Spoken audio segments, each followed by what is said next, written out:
கர்த்தருடைய பரிசுத்த ஸ்தோத்திரம். கர்த்தரை மட்டுமான ஒருவரை பாதுகாத்து வருகிறார். இந்த கடைசி நாட்களில் யுத்தம் செய்தி நம்ம கேட்குறோம். பாகிஸ்தானுக்கும் இந்தியாவுக்கும் சண்டை தொடங்கிடுச்சு. இது கடைசி காலமாக இருக்கிறதுனால தேவனுடைய வார்த்தைகளை கேட்டு அதுமாதிரி நடக்கிற காலமாக இருக்கிறது.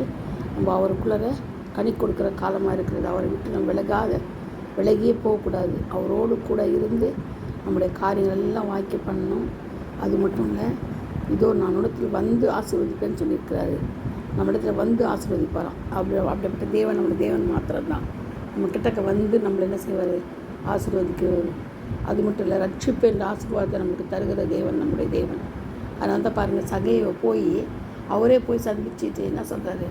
மற்ற மேலே உட்காந்து பார்க்குறோம். ஆனால் அவர் தான் சொன்னார், கீழே இறங்கி வா, நான் இன்றைக்கி உங்கள் வீட்டில் இருக்க போகிறேன், வந்து தங்க போகிறேன்றார். அவனுக்கு ஒரே சந்தோஷம். பாவியாகி அவர் மேலே என்ன செய்கிறார்? ஆண்டவர் கிருபையாக இருந்தார். ரட்சிப்பின் அனுபவத்தை அவனுக்கு தந்தார். தேடி போய் அவனுக்கு என்ன செய்தார்? ஆசீர்வாதத்தை கொடுத்தாரு. அதனால தான் அவன் பாவத்துக்கு இல்லையானான். ரட்சிப்பின் ஆசீர்வாதத்தை அவன் பெற்றுக்கொண்டான். பாவத்திலிருந்து என்ன செய்தான்?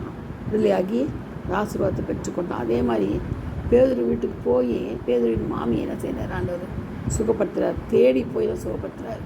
அதே மாதிரி 38 வருஷமாக குளத்தங்கரில் இருக்கிற போய் தேடி போய் தான் ஆண்டவர் சுகம் தரார். இப்படி எல்லாருக்கும் ஆண்டவர் தேடி போய் தான் என்ன செய்கிறாரு? சுகத்தை கொடுக்குறாரு. நமக்கும் ஆண்டவர் நம்ம இடத்துல தேடி வருவார்.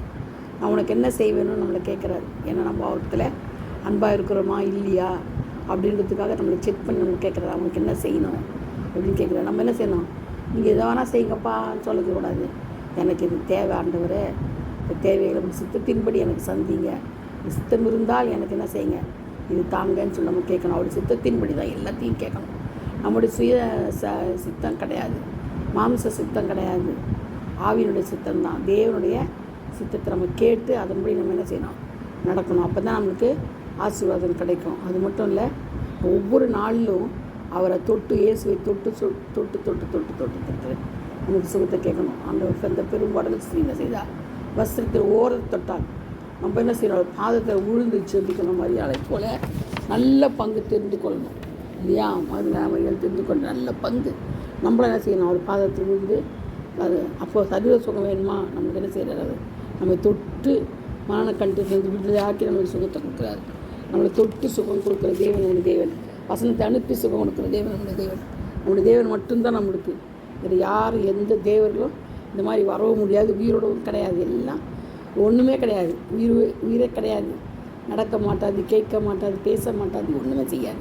நம்முடைய தேவன் ஜீவனுள்ள தேவன், ராஜாதி ராஜா, தேவாதி தேவன். சகல யாவருக்கும் அவர் தான் தேவன். ஒருத்தர் இல்லாமல் எல்லாருக்கும், மனுமக்கள் எல்லாருக்குமே அவர் தான் தேவன். மனுமக்களை அவர் தான் படைத்தார். மண்ணிலிருந்து மனிதனை படைத்த தேவன் நம்முடைய தேவன். அப்பேற்பட்ட தேவன் நம்ம என்ன செய்யணும்?